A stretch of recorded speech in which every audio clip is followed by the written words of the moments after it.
of Nicaea of more direct relevance to our course. People also often think that the Council of Nicaea is when Jesus began to be considered God. Sometimes it's said that at the council, a vote was taken for the first time over whether or not Jesus was the Son of God, and that it was a close vote. None of that is true either. None of that is true either.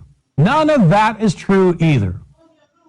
We've already seen that Jesus was considered the Son of God, in fact, himself to be a divine being, virtually at the outset of the Christian faith.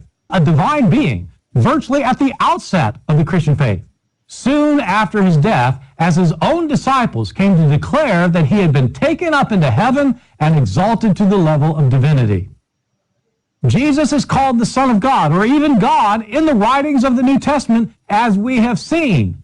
For example, in John chapter 1, verse 1, or the hymn to Christ in Philippians chapter 2, or what Paul says in Romans 9, that Christ is God over all, blessed forever, or in Hebrews chapter 1, where God himself speaks to Christ and says, your throne, O God, is forever and ever. Christ was considered God by all the proto-Orthodox and most of the heretical Christians that we know about in the 2nd and 3rd centuries.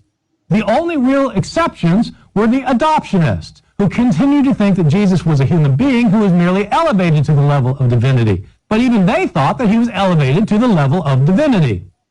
All the other heretics, the Docetists, the Gnostics, the Modalists, and the proto-Orthodox authors we've looked at, all of them, including Arius himself and Alexander, understood that Jesus was God.